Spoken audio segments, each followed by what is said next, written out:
This is Bryson's car. He found it, traded a dirt bike for it, and dragged it home on a trailer. He then spent nearly a year trying to get it to run. And then he left. He's gone for 2 years, and he really has no idea what I've been doing. I started with the engine because no car is worth its salt if it doesn't run. First, I just made it run, and then I pursued making it run well. I went through other mechanical items, wiring, brakes, suspension, wheels, and everything else I could think of to make the car reliable as a daily driver. I've been driving it myself for over a year, and with only a couple of rare exceptions, it hasn't let me down. So I'm feeling good about the mechanicals. And fortunately, the outside temperatures have been conducive to primer and paint, so I've been working as fast as I can to get that done. But I'm getting nervous about the finished product because Bryson's 2 years are nearly up. We're counting down his return in weeks, and I have a lot of work to do. Well, here's the plan. I removed all of the original masking. As painful as that was, it needed to be done because that masking was in place when the car was sanded, it was in place when it was primed, and sanded again. So we can't be contaminating the paint booth with masking that's full of debris. And yeah, look, it's no surprise, dust is the single most difficult thing to mitigate in this whole process, where I don't have a dedicated paint booth that's entirely sanitary. So, all right, deep breath. It's time to push this into the paint booth. This is like going into surgery. The little booties for the wheels are worth every penny. Good grief. Drastic simplification, and I think it helps a little bit with hygiene on the way into the paint booth. We'll hope.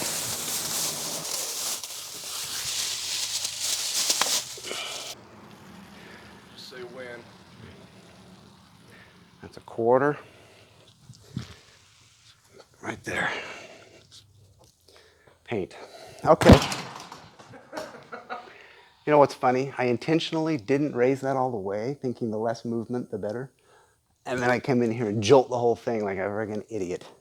Okay, let's do the same thing now with the rear tires. Do we want to get it up to the...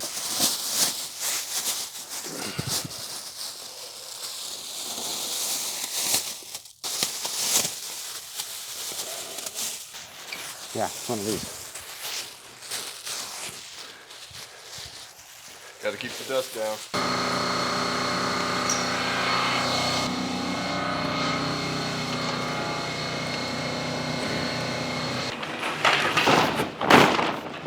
I don't know if there's a right and a wrong way to do most of this, so I'm making it up as I go. What I've done is dropped a layer of plastic inside the car. It's just floating, but the idea is that it would stop some penetration if there ever is any. Then I'm doing back taping around all of the openings, which means I'm putting the tape on the inside of the car with the sticky side out, and then running plastic over the top of that. The plastic I'm using actually has some adhesive on one edge. And I'll use that to stick to the weather stripping crease. So I end up with a double tape, giving me a little extra reassurance because frankly, if the paint went through, I might have a breakdown. That would be awful.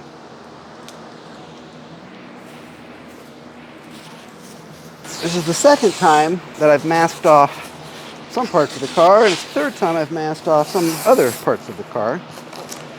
I've tried to keep the dust out, so some initial masking was needed for that.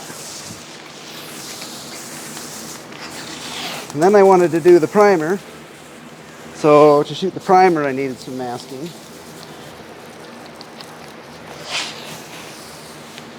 And then I went out, I kept the masking on it from the primer to go do the block sanding. And I think that went fine. Although it meant that the masking was on there for a few days, and so some of the tape left a residue. Look, there are worse problems for sure. I can deal with that one, but I'd rather not leave it on there for so long this time. With any luck, this job goes well and all this comes off in a couple hours. With any luck. Take that.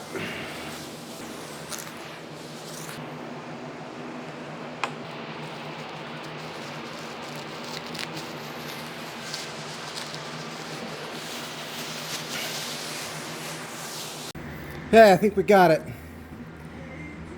Wheels are covered. I left this open up here so I can get some paint on those cross members. I think that'll help a little bit with the transition between the exterior and the color of the engine bay. We're covered here.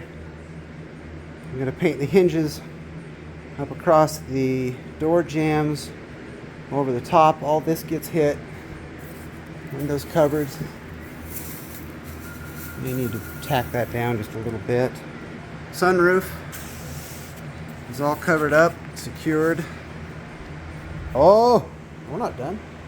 That whole tail section. Duh. Good thing we checked.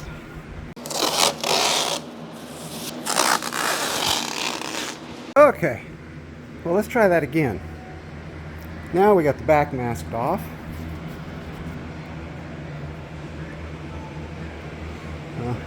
One thing I did reuse is that, but I think that'll be okay.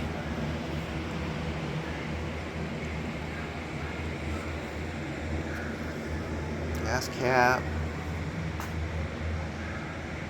Basically anything that isn't covered is about to get painted. I need to trim that. And up here, none of that's gonna matter. Alright. Here I am now, doing what I believe to be the final wipe. This does two things. One, it gives me a final look at everything I got going on. And two, the tack rag will supposedly get any last little pieces of dust and debris. Which, believe me, I need every bit of help with that I can get because the dust problem is real. So the tack rag should remove the dust from the car, which is of course paramount. To get the dust out of the air, I have misted the whole shop, well, at least the part that's contained within the curtain, with water. The floor is visibly wet, and the drop rags, the drop cloth on the floor is holding water. I'm trying a couple of new things, a little different than my last go. Number one, I'm only running 2 fans. Now, that may be misguided, but here's the theory. If I didn't need to vent the paint fumes, there would be no reason to have air moving. And in fact, not having air moving would actually be a good way to keep the dust settled. So, by that argument, if I have a dust problem, the less air movement, the better. Theoretically, again, reducing dust just by having less air movement. Now, of course, the downside is that if the place can't ventilate, I can get other problems. But I'm really not covering that much surface area when you look at it. So I think we're okay there. Guess we'll find out soon enough. The other thing I'm doing different is I put a chain on the body of the car over to the ground. It almost honestly feels a little bit silly, but I understand the theory, and at this point I'm willing to try anything. The idea is that if you can remove any kind of static electricity, you're less likely to attract the dust. So, why not, right? It was easy to do. Might help. Can't hurt. So here we are.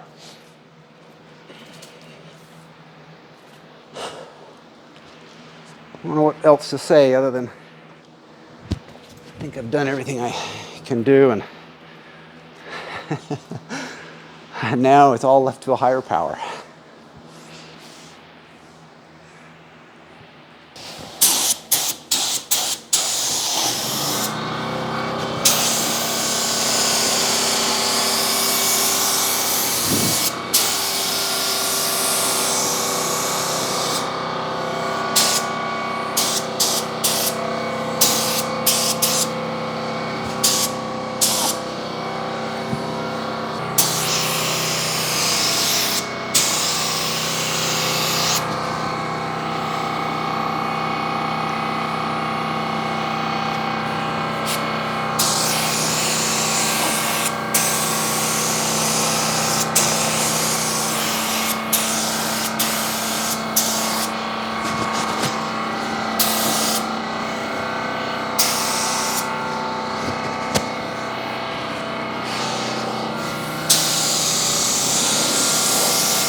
What the happened?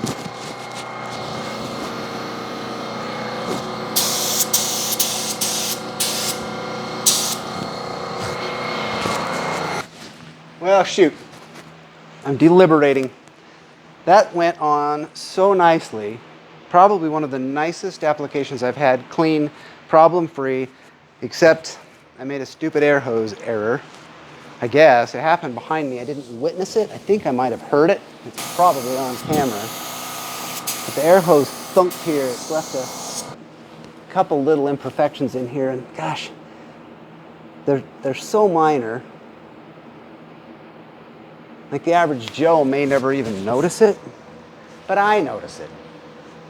So the question is, do you A, just go for it, hit it with base coat, B, wait for a little bit, try to sand it out, or C, just pause everything and come back to it after it's good and hard and solid, sand the whole thing out, and then hit it with the top coat. Gosh, that's the only spot. Everything else went as well as I could have hoped. So nice. It should be noted, this is by far the most complicated structure that I've sprayed, but it's also the first time I've sprayed vertical structure. Everything else I've done, I've laid out flat, and I had no issues, so that's good. All my masking is seemingly holding up well, and gosh, this coat is probably about where I think it would be ready for top coat.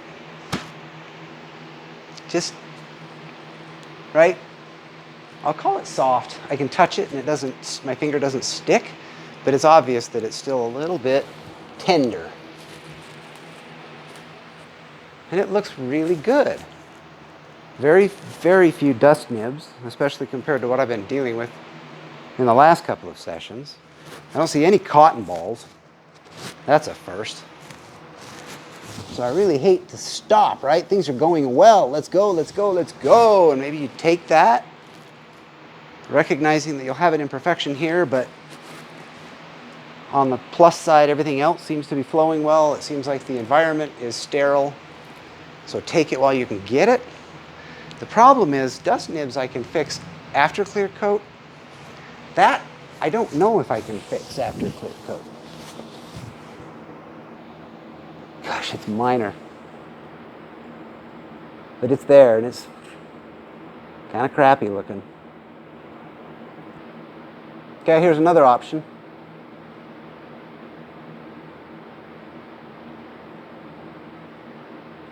Hit it with the top coat and then sand it out.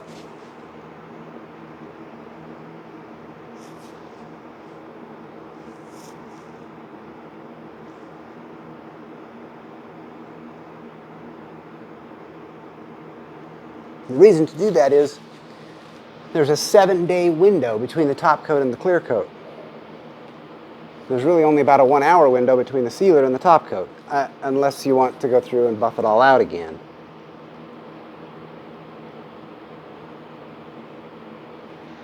From experience, if you touch that before it's ready, then you will have a legitimate mess.